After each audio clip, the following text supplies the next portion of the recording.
these truths to be self-evident. That all men are created equal.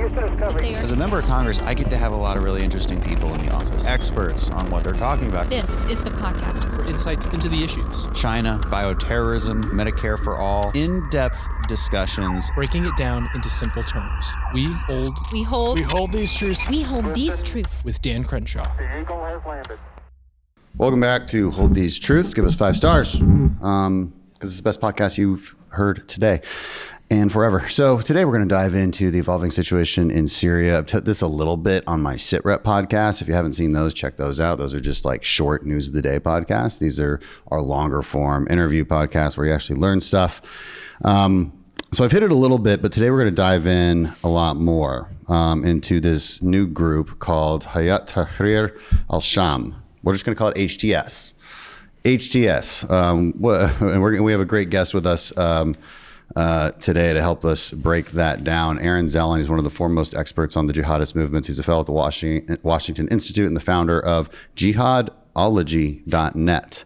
He's an accomplished researcher and author. Has a couple books out I'll probably want to ask you about just to get, because I want to get a feel for a little bit more of what Sunni extremism is besides just these guys right now in this particular situation in Syria.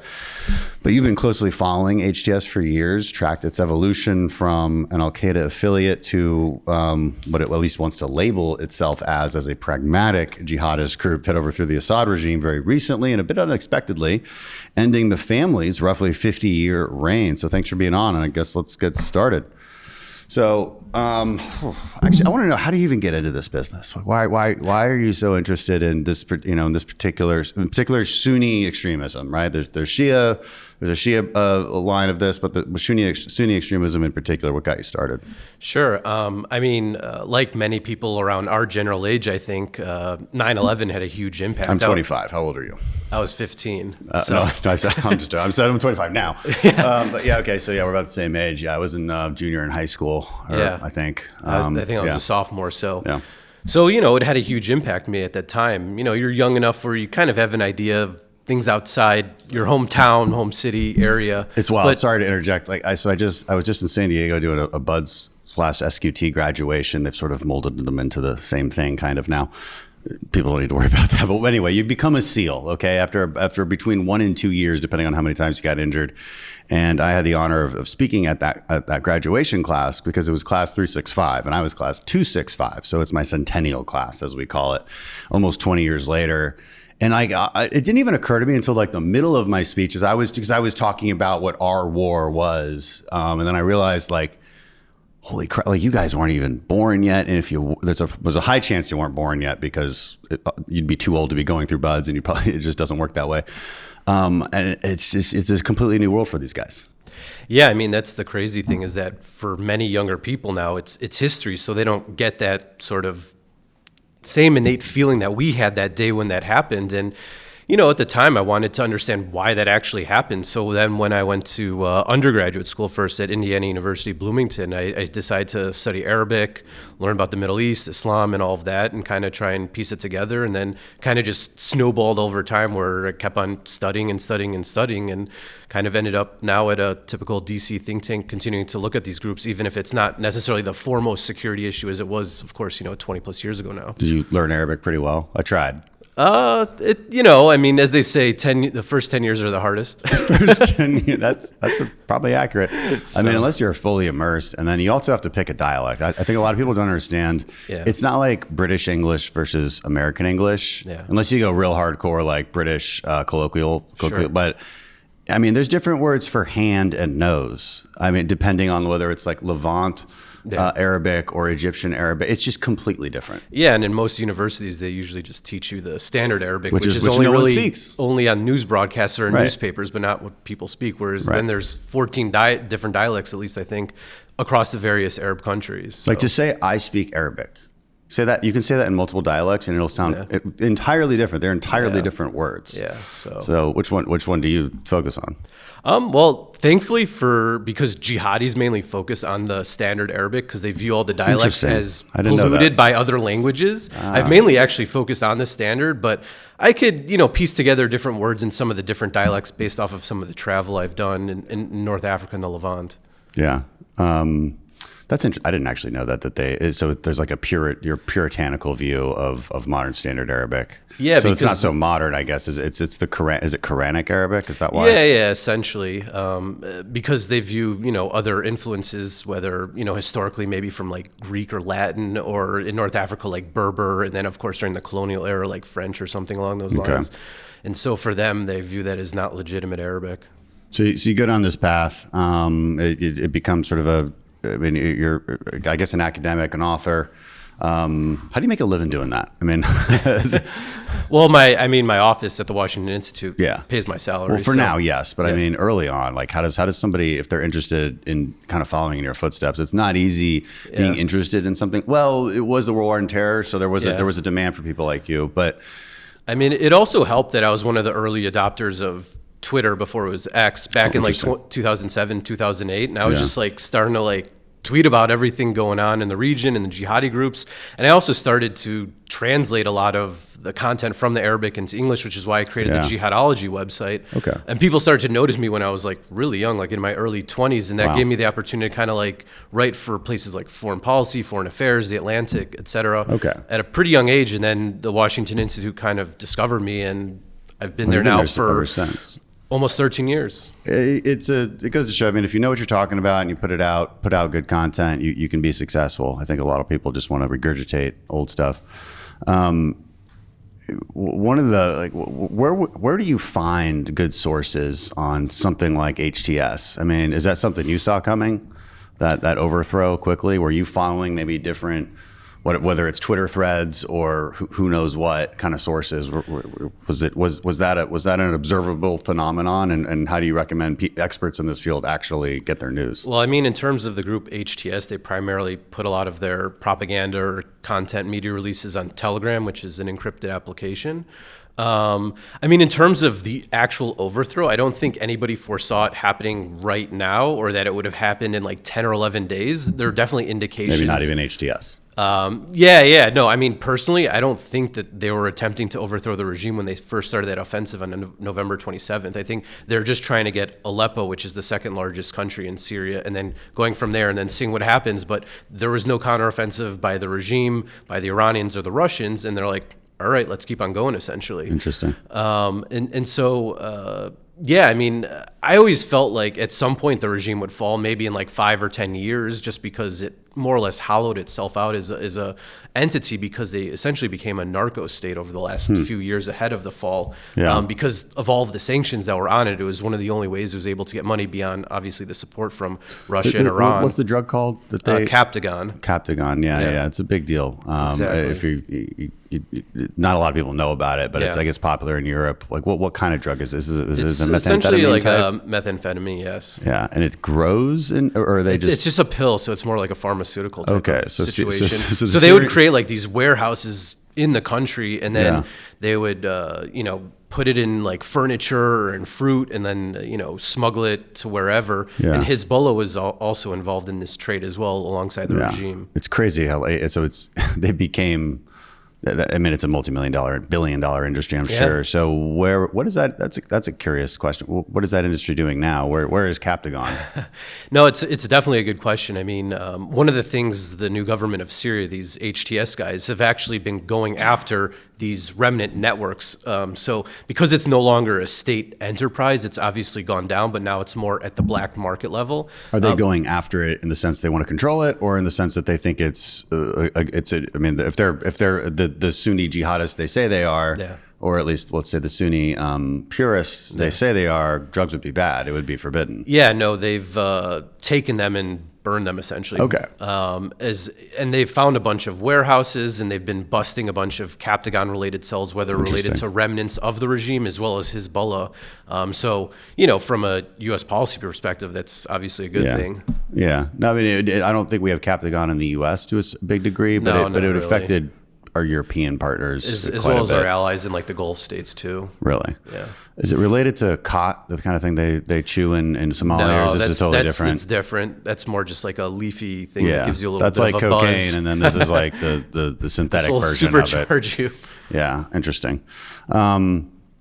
So then what do you think our current state is with HTS?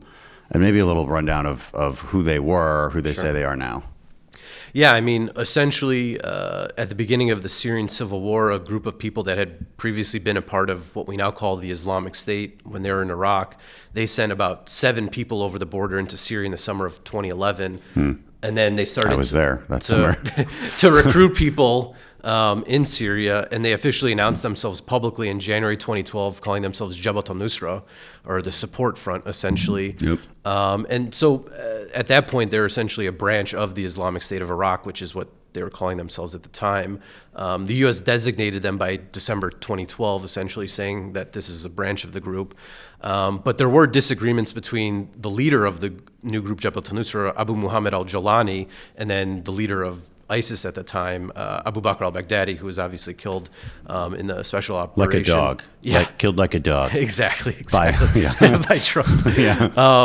But there's different disagreements between the two guys because in Iraq, as we know, the way that they operated was just brutal, nasty, over-the-top extremism and violence. And, the way Jalani wanted to do it, because he himself was Syrian, he wasn't Iraqi, he wanted to work within more of the broader insurgency in Syria against the regime after it turned into an insurgency from the original, uprising and protests in early 2011.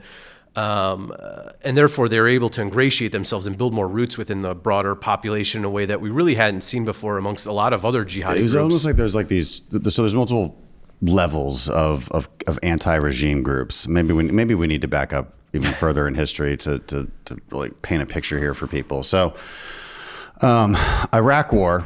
Okay, is by 2011, Iraq is quite stable. I know because I was there, and its instability that came after that is a result of us leaving a power vacuum. And I could have told anybody, just like any of us could have told anybody, that all the bad guys were in Syria. We would track who we could, we would hunt down who we could. We had our Iraqi forces. We were constantly training them. We were trying to build their judicial system. We were teaching them how to get warrants, how to do evidence. Like, this is the kind of stuff we were doing in 2010, 2011. And everybody knew that bad guys were escaping to Syria. So bad guys could be al-Qaeda, but in any case, it's some kind of Sunni extremism, whatever group they associate themselves with. We knew that was where the hideout was. Arab Spring happens 2011, right? So all of this is just a perfect storm because it's like when we're getting out, so we're leaving a vacuum at a really crazy time in the Middle East, and the Arab Spring has nothing to really do with us. Yeah. It's region wide, and it's an uprising, mostly Sunni. I don't know. Correct me if I'm wrong. Against dictators. Who have been scapegoating outside powers for too long, and people realize, no, it's your fault. We're mad at you. That starts, but the place where it starts a true civil war, a bloody civil war, is of course Syria. And now you have multiple levels of opposition groups, one of which we kind of align with. Like, well, there's Kurds on one side, and we've always aligned with the Kurds, sort of, until we don't, and then screw them. But and then there's the Syrian Democratic Forces, which is a Sunni group as well, right? But ones that we can accept, I think. And then there's Jabhat al-Nusra, this other group, which eventually turns into HTS, which it seems like it's in the middle. I guess if we're going up to crazier, if we're going up the crazy ladder, right? You got at the bottom, you got Kurds and SDF that we're comfortable with. Then you got Jabhat al-Nusra, then you've got ISIS that we all want to kill. Yeah. Is that a decent overview? What did I get wrong?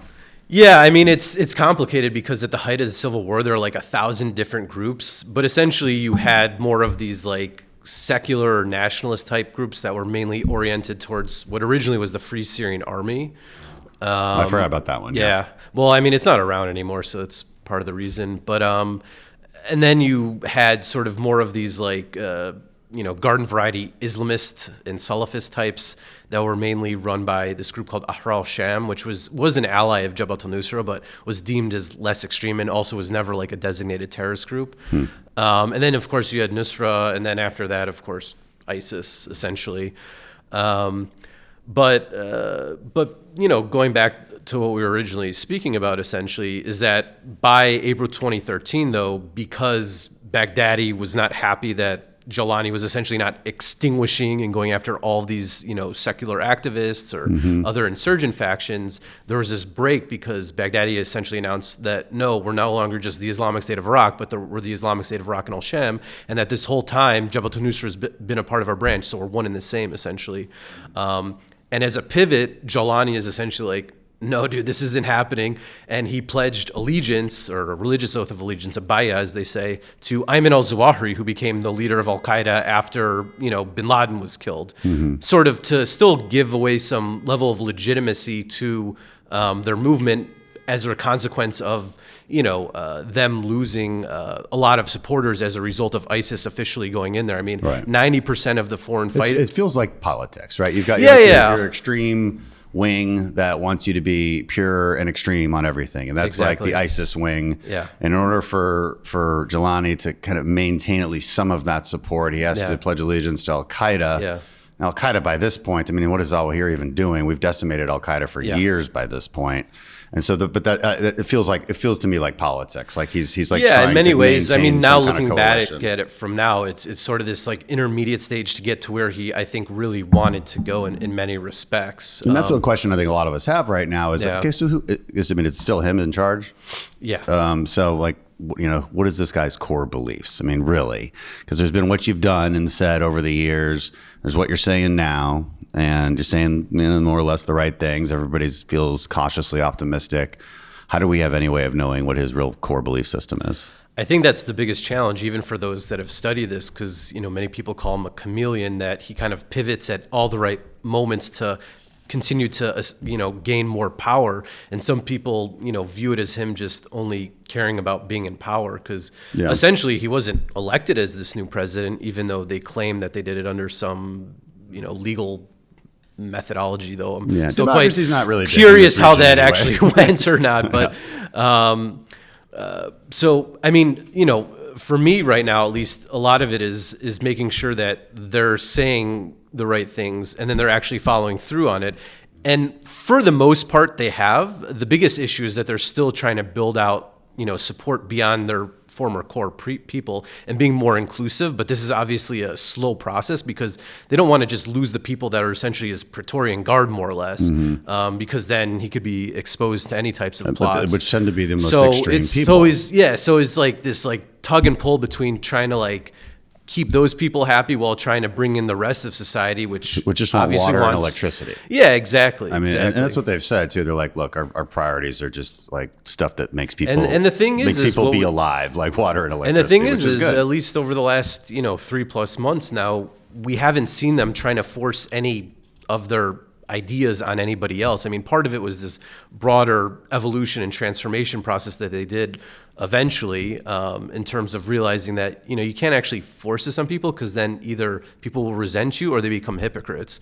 They sort of looked at the example of what the Saudis used to do before MBS, or like the Taliban, or even Iran, and even the Islamic States. Like in all those cases, when they tried to force their ideas, it didn't work, and instead you get an Arab Spring, you get a lot of things. They've essentially decided that, no, we need to convince people of this more conservative kind of viewpoint related to Islam and the like. Whether we agree with it or not, at least they're trying to convince people of it now instead of just forcing people into it. And that kind of evolved, So if we go back to kind of the story with Zawahiri, essentially he then, this is around 2013, he started to send operatives from al-Qaeda from all over the globe, like Pakistan, Afghanistan, Iran, Yemen, to Syria, to try and advise and push into Nusra. And Jolani wasn't very happy about this, of course, because like these non-Syrians trying to go in, telling me from the outside what to do. Yeah. So that created tensions with the central leadership of al-Qaeda. Because it seems to me like Jolani's, it's you. I think this is your term, like political jihadism. Yeah. Like for him, it really is about power. Yeah.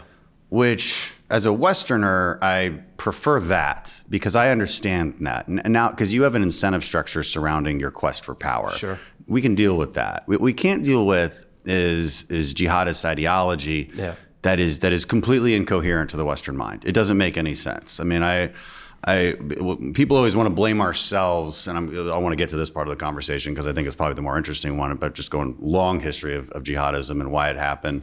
But I'll tell people all the time, like, stop trying to explain why they hate us. I mean, Osama bin Laden's the best example. We've done nothing but help this guy. In the 80s, we funded his Mujahideen against the Soviets. We funded his freedom fighters. We stopped Saddam Hussein from invading his home country of Saudi Arabia. Like, why the hell does this guy hate us? I mean, because he does. Just because he does. Like, because sometimes you don't need an explanation. Yeah. They hate us because we're not Muslims according to sort of their interpretation of Islam. Right. And we're the most powerful Western country, and he hates Western civilization just as an idea. And that's really hard for your normal citizen and Westerner to even understand and comprehend. The same, by the way, is true of China, Russia. Like they are of the Eastern mind. They're not jihadists, but they're of the Eastern mind, and you can't understand it. You don't understand why you can't trust them. Like you just can't. Yeah. Like because they want their interests to be conflicting with yours. I don't know why. They don't have to be, but they want them to be. It's like, why are they our enemy? Why is Putin our enemy? I'm like, because he chooses to be. Yeah. For like this is the simplest answer, because he chooses to be. Same with Xi Jinping. Because you're right, there's not a good reason why we should be enemies. It's just a choice, but they make it. And we can make all the choices we want, they're still going to make their choice. So that's a rambling on about something that I was, there was a question wrapped somewhere in there, but I don't know. Oh yeah, no worries. Yeah, I mean, and part of this is that, you know, speaking of Russia, actually, one of the other issues that led to kind of this transformation of these guys was Russia's entrance into Syria in the fall of 2015. And there was sort of this push by a lot of different insurgent groups, essentially at the time, to be like, we need to unify into one body, essentially, as they like to call it. Yeah. But they're worried because these guys were affiliated with al-Qaeda and still a designated terrorist group, that this could then, you know, hurt them in many ways. Yeah. And so them being who? The different insurgent groups, like FSA, like the ones we liked. Some of them, but also like al-Sham and some other Islamist groups surrounding that. Okay. And that's why. And there's just a bunch. Yeah, I mean, too many to count. There's a lot. I mean, you get like a whole like seminar about it in some ways. Yeah. But to keep it short, at least, I mean, essentially, as a consequence of sort of those two trends related to Zawahiri's antics as well as the Russian invasion, essentially, by July 2016, Jalani decided to cut ties with al-Qaeda, and they created this intermediate group called Jabhat Fatah al-Sham, or JFS. At the time, myself included, many people were skeptical, like, maybe this is like a fig leaf trying to do a front. They're really still al-Qaeda. But then you start to see arguments online between different like ideologues that were now, you know, your OG like al-Qaeda types versus these new like JFS dudes. And you're like, all right, this is interesting, but like they're not actually fighting each other on the ground. But then through a series of more negotiations, there was another merger of groups in January 2017, which created HTS, or Hay'at Tahrir al-Sham, with a bunch of other like local insurgents. And by then the al-Qaeda guys were like, had it, because these groups were considered like they're diluting the ideology, essentially. They're no longer following the true like jihadi way of doing it. So yeah, exactly. Just trying to put it in terms people can understand. Yeah. So they were too moderate for al-Qaeda. They were too moderate, which means we like them better, I guess. Yeah. Yeah, and so one of the interesting things that happened was that al-Qaeda then decided to create a whole new branch in Syria called Hurasadin in around February 2018. At the time, it's like, okay, these guys are like hanging out in kind of similar areas, but they're not fighting each other. And there were also a lot of reports that HTS was giving them some funding and weapons. So it's like, okay, yes, they're not al-Qaeda, but they're still kind of like frenemies in some ways. Yeah. But then these Hurasadin guys, as well as some foreign fighters, started to like push and try and, you know, go at the power base essentially of HTS to try and essentially be the ones in power instead of Jalani and HTS themselves. And Jalani and HTS are obviously not very happy about this. And essentially by June 2020, they dismantled them and either killed people, jailed them, disappeared them, or put them under house arrest. So there was this sort of cil war in the jihadis. Yeah, okay. Exactly. And that was sort of like, for me at least, the final like, okay. How many are we talking? Like, how many people are we talking? And how do they make money on a daily basis and support their families? Like, what does their day-to-day life look like? Who's funding? Like, how do they get funding? What is...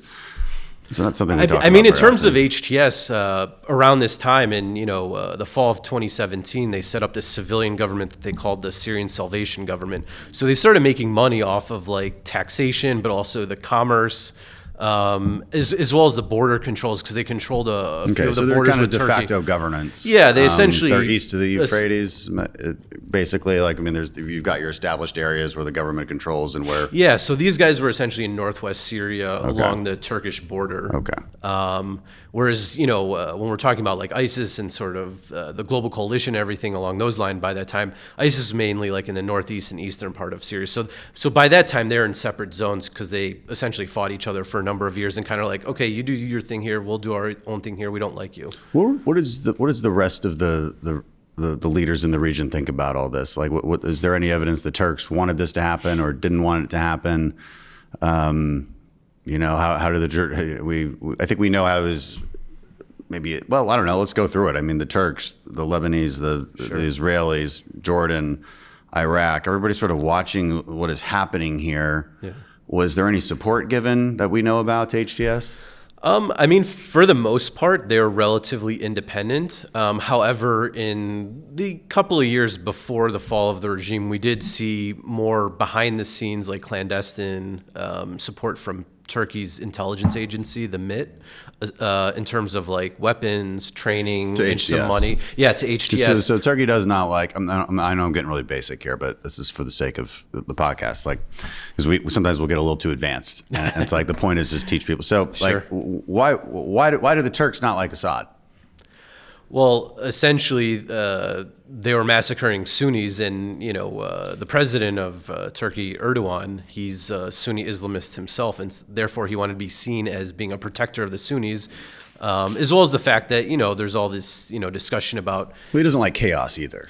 Well, that too, but it's a complicated relationship because Turkey has a complicated relationship with everybody. Yeah, because leading up to the fall of the regime, they're also in negotiations with the Assad regime about sort of normalizing their relations again also. And so they're playing, they're putting their hat in a bunch of different rings to see what might happen. And that also doesn't even get into them, backing the Syrian National Army, which is essentially this mercenary group of the Turks that has been, clearing a lot of areas of Kurds in north central Syria, as well as fighting against the Syrian Democratic Forces, which is obviously the main group that the U.S. has allied with to fight against ISIS. And so the Turks have been involved in a lot of different things. Oh, yeah. I mean, yeah, they've got their own interests at play that are not always even aligned with ours. I mean, remember when famously they wanted to push their lines forward and would have just gone straight through our guy. We had a very small contingent out there. Trump decided to pull them out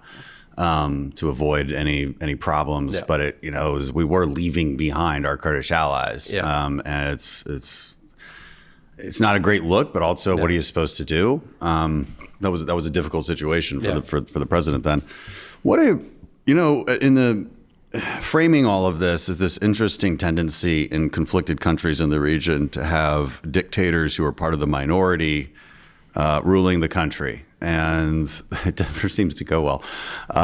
Aside from the Gulf countries, which are just purely Sunni, but you've got you had Saddam Hussein, who's a Sunni minority. Yeah. As a dictator over Iraq.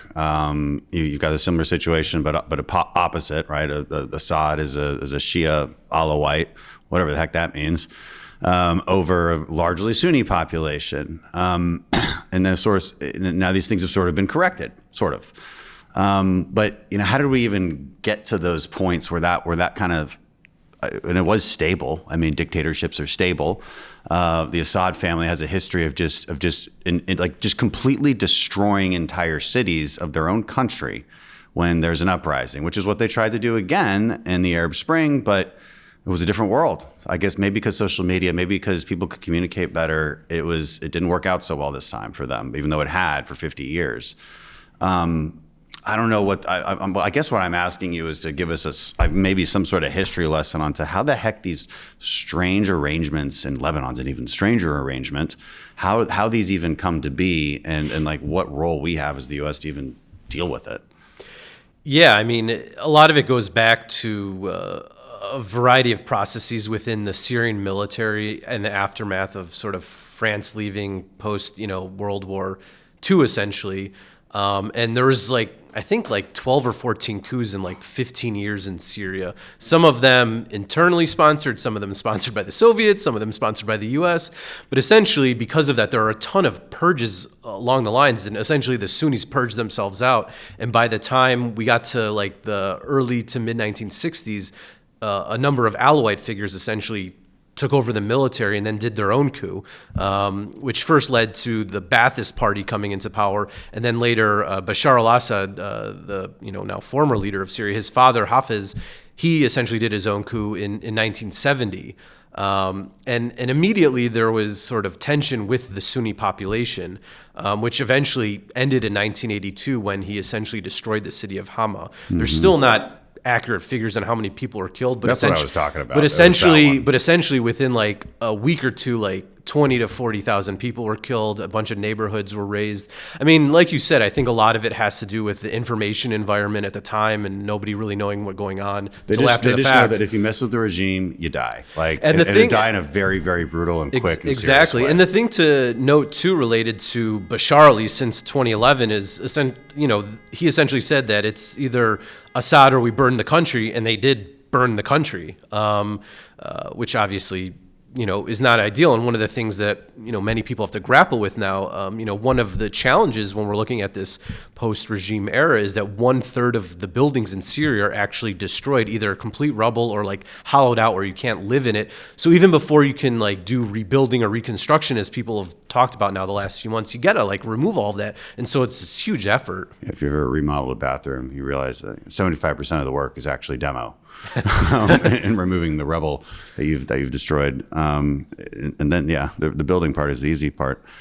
So so that's Syria in particular. I mean, and then there's this World War II history with Britain and France, all these colonial powers that have basically carved it up in ways that, in hindsight, maybe don't make a lot of sense. You could argue that Iraq should be 3 different countries. You could argue that Syria should definitely be a couple different countries. Lebanon's too small to be split up, but I mean, they have a power sharing agreement between Sunni, Shia, and Christian. I love Lebanon. It's such a cool place to visit, but it's chaos. It's crazy. I guess now I want to go even kind of deeper into Sunni history, which is like why they even hate us.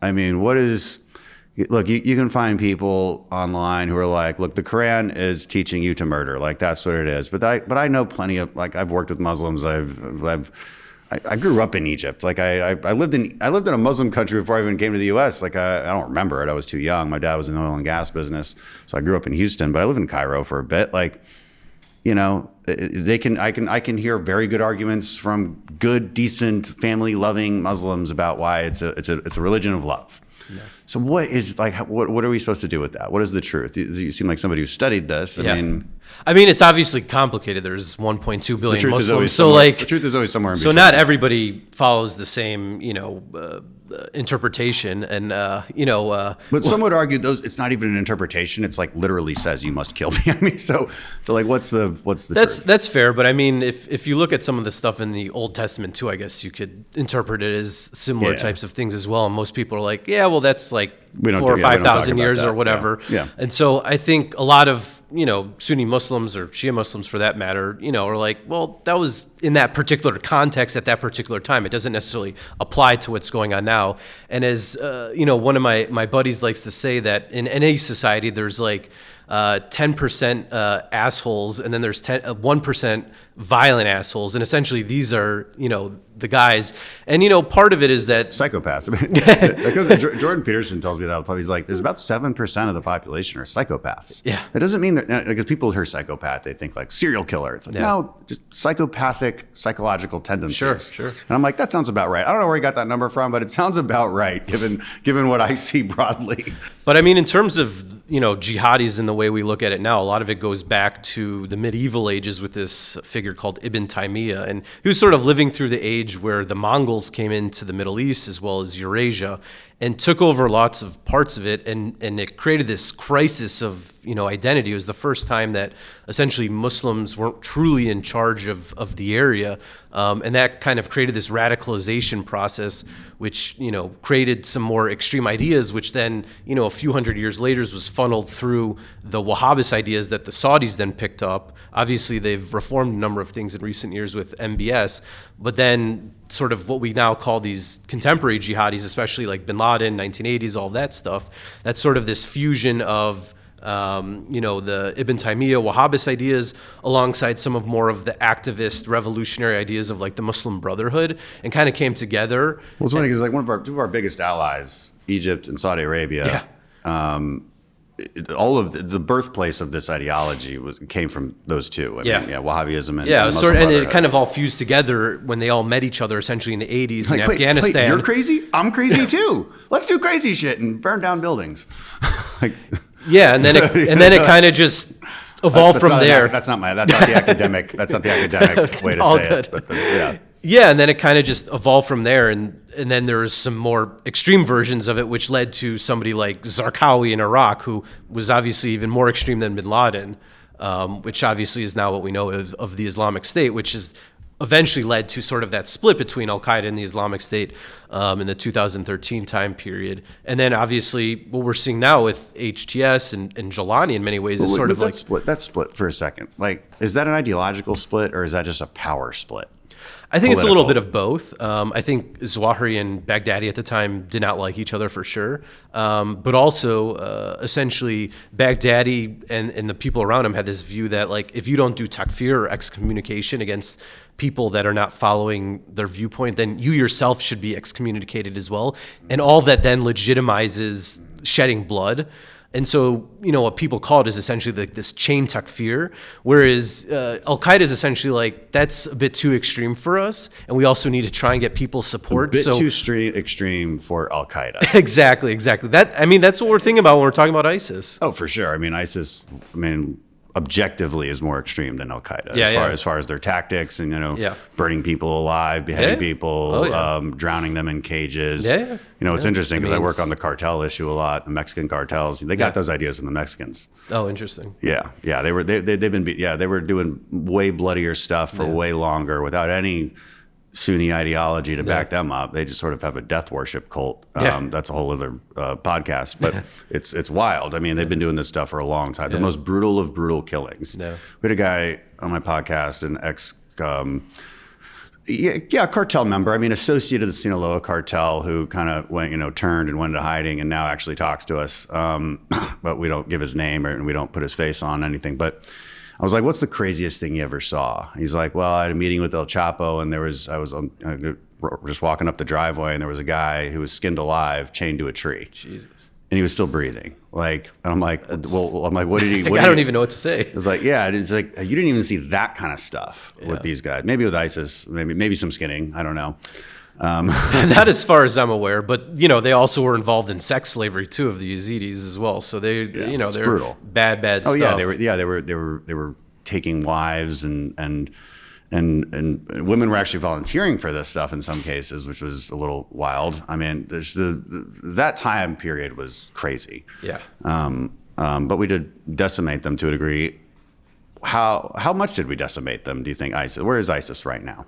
It depends on which country you're specifically talking about. But when we're looking at the areas we're focusing on, Iraq, Syria region, relatively speaking, they're pretty weakened in Iraq. They maybe do one attack a week now at most. Against who?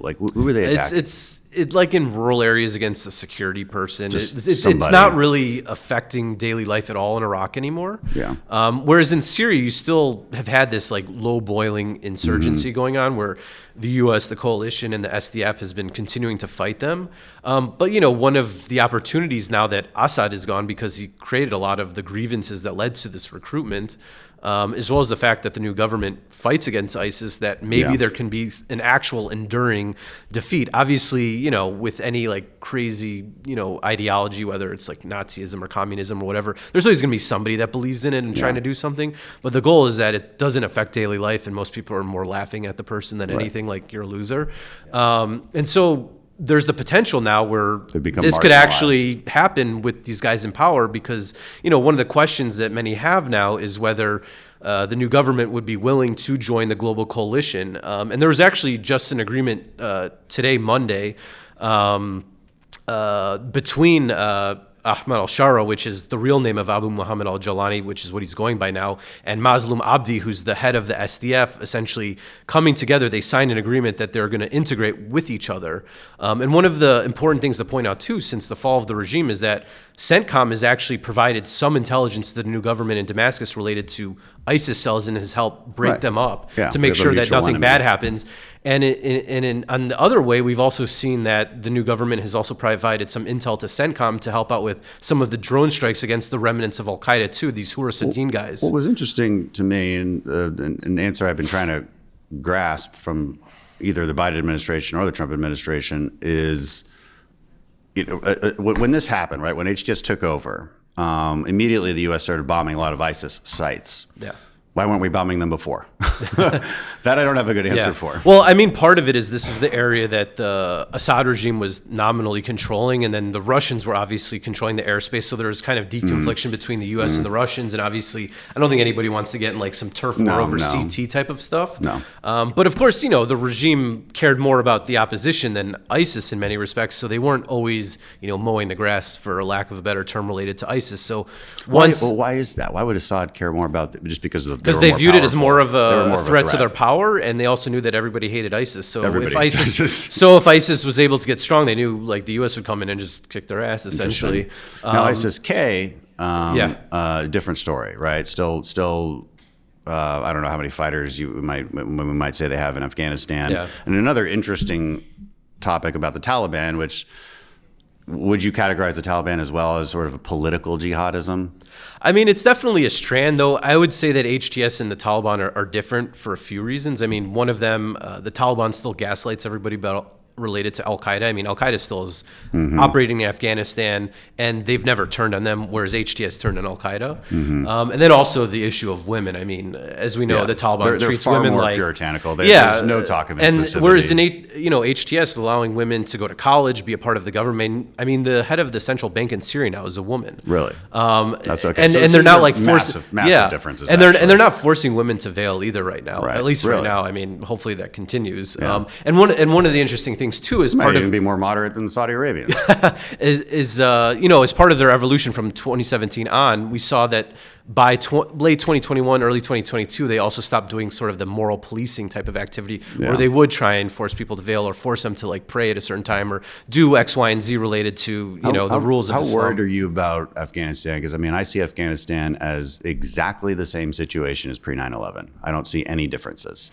Yeah, I mean, it's definitely problematic, and in many ways, it's a black box we don't have access to because we don't really know what al-Qaeda is doing, and they also don't really promote it in the same way. Like ISIS is just like, yeah, whatever. We're like gonna show and tell everybody all the crazy stuff we do, whereas al-Qaeda is a bit more strategic. They've always been smarter. And they've been quieter about this. Also, I always point out, like, we killed all the dumb bad guys. I said this at my graduation, at the graduation speech I mentioned last week. I was like, you guys have a whole new set of enemies, and it's a different world. It might still be CT, counterterrorism, but we killed all the dumb ones. Yeah. Well, it's also complicated by the fact that now that, we're in this so-called like era of power competition or whatever, but like the Chinese are all up in Afghanistan now in terms of mines, minerals, et cetera. So like, even if we wanted to maybe do something again, obviously we did that drone strike to take out Zawahiri like a year after the Taliban took over. It was a really cool drone strike. It was right on the balcony. Just pretty impressive stuff. Ninja sword drone. Exactly. Cool.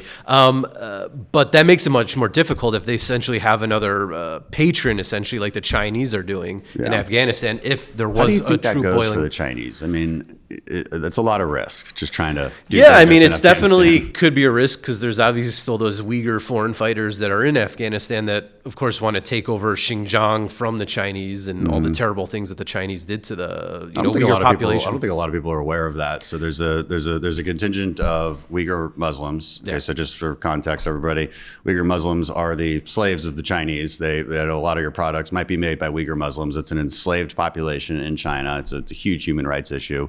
I'm not sure I was aware that they had at least a militaristic contingent that operates out of Afghanistan. Tell me about that. Yeah, the Turkestan Islamic Party, essentially. I mean, they go back all the way, to the beginning of like the post 9/11 era in many respects. Originally, they did have small like insurgent terrorist campaign against the Chinese, but that was more or less snuffed out, and part of the reason why the Chinese just like went totally nuts in their policies related to Xinjiang and Uyghurs in general, where what they call CT is essentially genocide. I mean, they killed like 1 million people, but there are obviously still people that are trying to fight against that. Obviously, easier said than done, and they've been allied to al-Qaeda as well as the Taliban in the past too. So this is complicated relationship going on. You can see them having like a new target if the Chinese are literally operating in Afghanistan. Well, it's a lot easier to hit those We've also seen that ISK or Islamic State's Khorasan province in Afghanistan, more or less, they've targeted the Chinese too, whether it's like a Chinese-run hotel for the diplomats or businessmen, as well as people out like in the field trying to get involved in the mining activity. A number of people have been assassinated. more increasingly. So we have seen in Afghanistan that the Chinese have become a larger target for sure.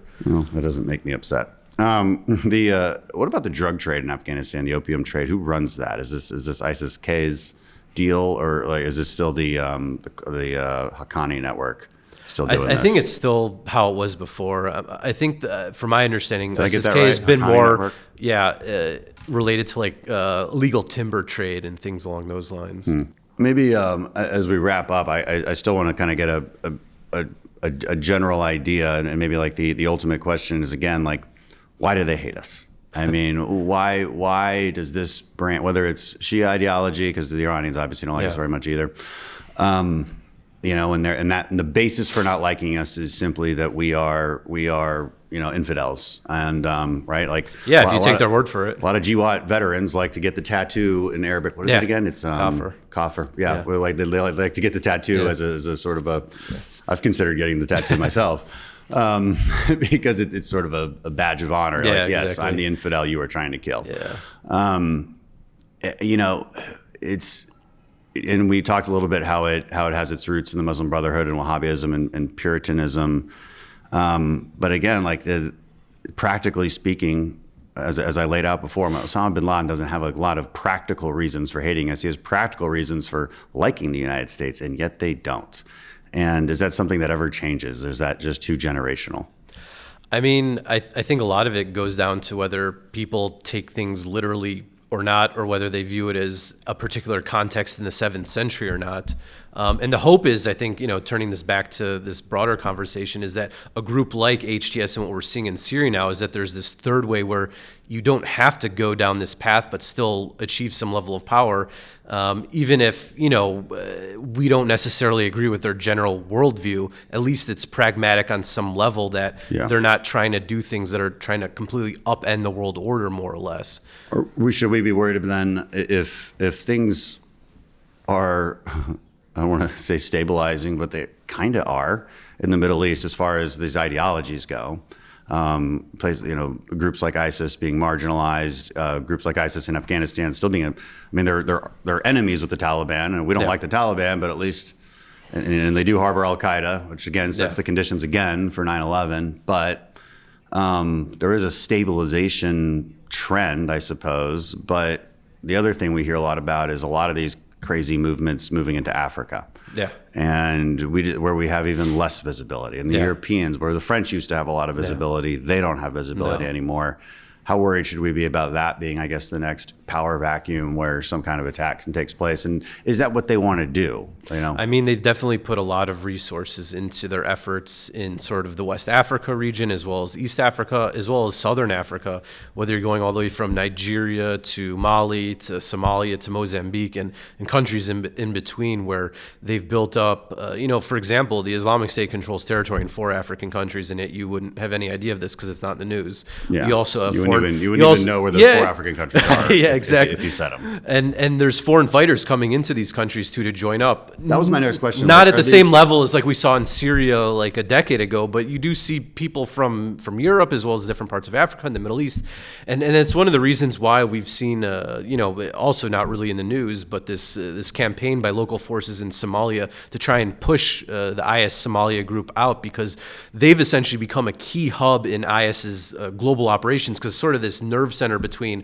what's going on in South Asia, the Levant, and sub-Saharan Africa. And therefore, you know, one of the questions many people have is whether there's this success against IS in Somalia, whether it could really undermine the global network, because the head of what they now call the General Directorate of Provinces, which is this key bureaucratic entity within ISIS after they lost territory in Syria post-2019, Abdul Qadir Mu'min, he's IS Somalia leader, and if he's taken out, whether that will affect things, because, you know, most people don't realize actually part of the Abbey Gate attack in Afghanistan when the U.S. was leaving was funded by IS in Somalia, and then IS in Somalia has also sent money to Turkey and Yemen, into where are they getting money from? They're involved in like illegal charcoal trade, essentially, as well as smuggling of weapons between sort of the Arabian Peninsula Peninsula into the Horn of Africa.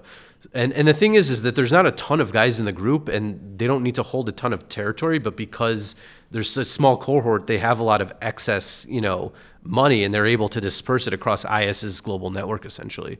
Oh, good. It's good. It's great news all around.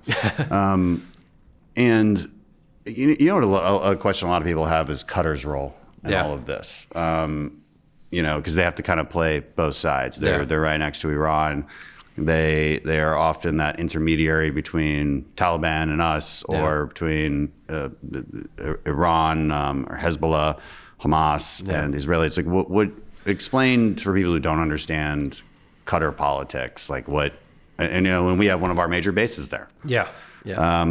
Explain that for people. I mean, they essentially talk to everybody, and therefore they're viewed as a key intermediary between, sort of the U.S., its allies and partners, as well as some of its own adversaries. And so they've been able to position themselves well to be sort of that in-between country, even if, I would say that they would be considered overall more a partner of the U.S. than, say, of our adversaries, but they still maintain those relations. And I tell people, like, we utilize that. Like, it's very open that they play both sides. I mean, we know that. Like, I tell people, nobody has any illusions about there's this no reality. illusions, but the public doesn't realize that. Yeah. So I mean, there's also reports of them funding a lot of this stuff. I mean, what's the truth there?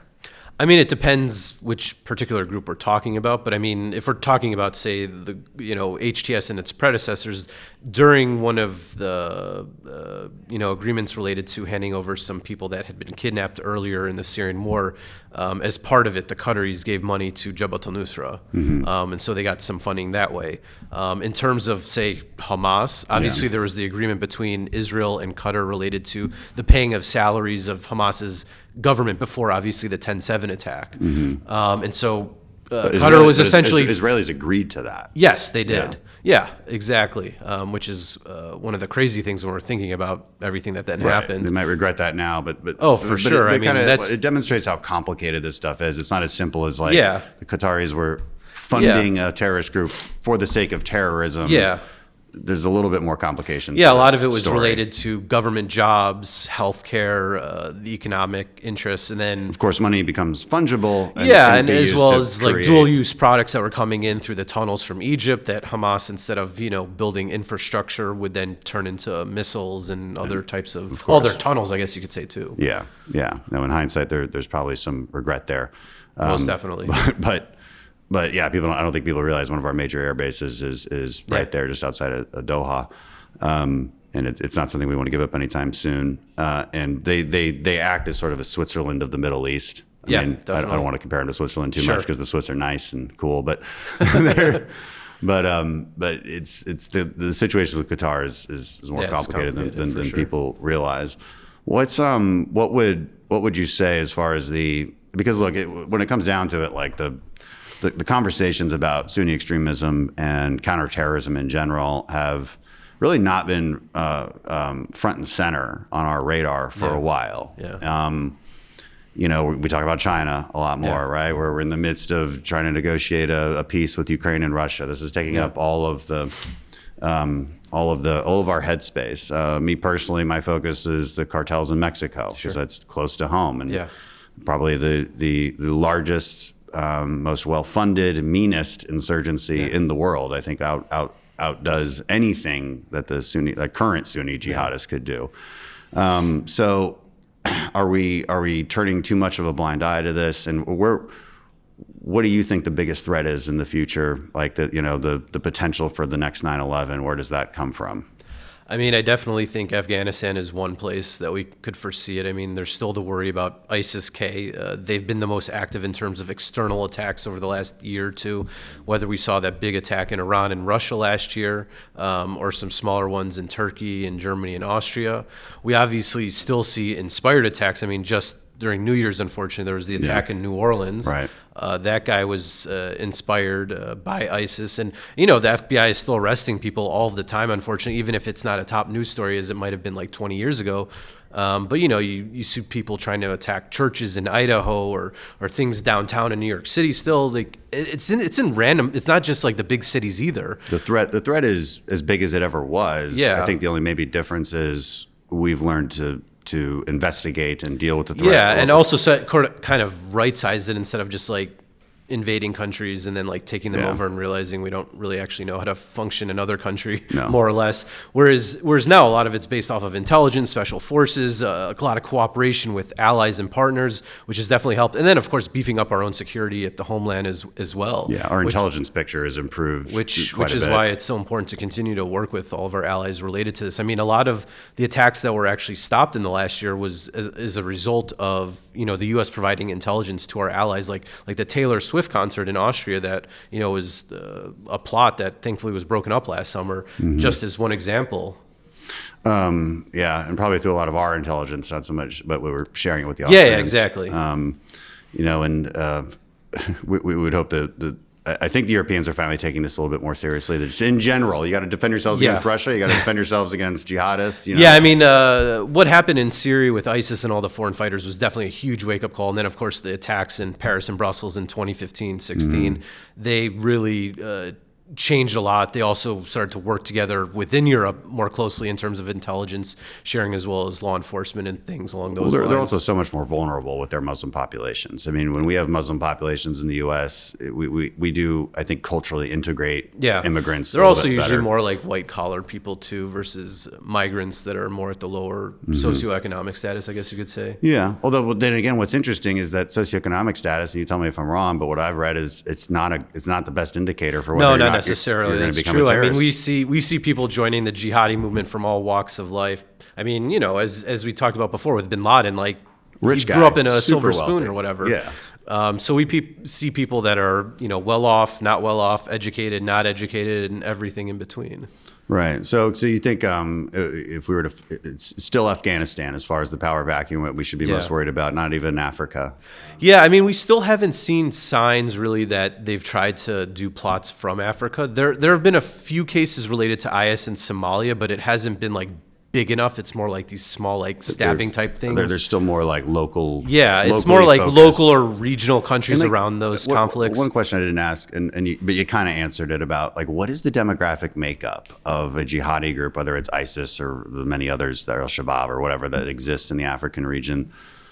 Like who makes up these groups? Is it native Africans? Obviously there's Muslim regions in Africa. Sure. Africa's not one of my areas of expertise, but is it just them? And when did they become a thing? Like when were they radicalized? Is it all kind of recent in the last 20 years? Well, I mean, in terms of like Somalia, for people that remember have seen the movie or some of the documentaries more recently, there's obviously Black Hawk Down going back to the early 90s. Interestingly enough, one of the people that shot the RPG was a Tunisian foreign fighter at the time. Most people don't realize that. Yeah.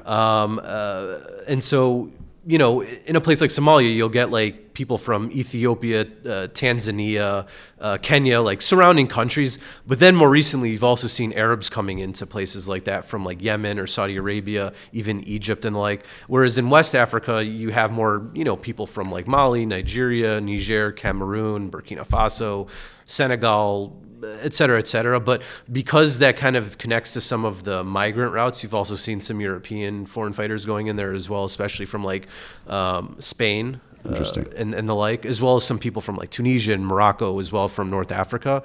And so what traditionally was mainly like a local insurgency that maybe had some foreign fighters from surrounding countries in these different war zones, to now you're trying to draw on people from elsewhere. Of course, it's not the same level as Syria was, where you had people from literally 110 countries going there to join ISIS. Totally unprecedented. Part of it is it's just a lot harder to get to these war zones too. Yeah. And it doesn't have that same resonance because there isn't that same Islamic history as there is like in Iraq, Syria, Saudi Arabia, or Yemen, ISIS whatever. was going straight from the book. I mean, we're going to create the ISIS caliphate, and then I believe in the Quran, like that's also the location. Like I mean, a lot of end times prophecies related to the apocalypse in Islam are supposed to happen there. Which they're going to fight the one-eyed Antichrist. Yeah, exactly. I mean, Jesus is supposed to descend to the white minaret in the Umayyad Mosque in Damascus, and then that leads to the Battle of good and evil, et cetera, et cetera. But also there's supposed to be like these wars between, the Romans, quote unquote, because that's who they're fighting at the beginning of the conquest in the 7th century, obviously the Byzantines, I guess. But essentially they called them the Romans at the time, and Islam. And so there's supposed to be like this battle in these two cities, one called Dabiq and one called Amak. And they named one of their media outlets Amak News Agency, and an English language magazine was called Dabiq. And so they bring in all of these types of things as well. Right. There was their PR campaign was much more advanced than it was definitely an upgrade from Al-Qaeda's wagging their finger at you in the video. Yeah. And so then, like these groups in Africa, then like, what's their purpose? I mean, what are they trying to? Is it fighting local? I mean, battles? for them, essentially from the perspective of the Islamic State, they're viewed as provinces within this broader caliphate system, even if they're not connected or necessarily all controlling territory. So they are trying to follow the same methodology that they did in Iraq and Syria. It's just a bit more difficult because it doesn't have the same resonance and historical precedent necessarily. And then, of course, you have Al-Qaeda's branches there too. But it's interesting because the Al-Qaeda branch in Mali in particular, called JNIM, or Jamaat Nusrat al-Islam wal Muslimin, I know, a mouthful, that's why I just did JNIM. They're looking at what's happening in Syria and kind of like, this could be interesting. Maybe we'll go this route and kind of ditch Al-Qaeda as well. So there are potential consequences to whether things succeed in Syria or not in some ways, and how that could potentially demobilize some people in terms of them falling out of sort of the global jihadi world also. Okay, and then but their still purpose would be to gain territory. Yeah, exactly. Just like whatever legitimate government. Yeah, just like HTS. I mean, they're essentially fighting the Russians now in Mali after the French left. So, or Wagner Group or whatever. Yeah, or the remnants of Wagner after Prigozhin was obviously killed. And like, what is the Russians' business there? I mean, why do they care? Well, I mean, part of it is part of power competition where they want to kick the French out for influence, but they're also mining a lot of these places for gold and things along those lines to help fund a lot of their efforts against the Ukrainians, because obviously they're sanctioned up to their neck between the U.S., Europeans, and elsewhere. Form of colonialism. Yeah, so it's their way of funding a lot of those activities too, obviously illegally, and of course the local population's not benefiting. But and the thing too is, unlike us when we're doing counterterrorism, where we're actually trying to kill the jihadists and defeat the enemies, they're there to mainly just protect the regime so that they can extract these resources in the same way we saw in Syria when they went in 2015, where they're mainly there to protect Assad and not necessarily go after ISIS or Al-Qaeda, where we were actually doing. And so it's like the same story, which is why, we can't necessarily bifurcate in some ways counterterrorism and power competition when you look at it from that lens. Yeah, that's really interesting. That was a good conversation. I think we hit about every possible element of what we're looking at in the modern day counterterrorism story, especially with respect to Sunni extremism. So thanks for being on. That was great. Yeah, thanks for having me. Appreciate it.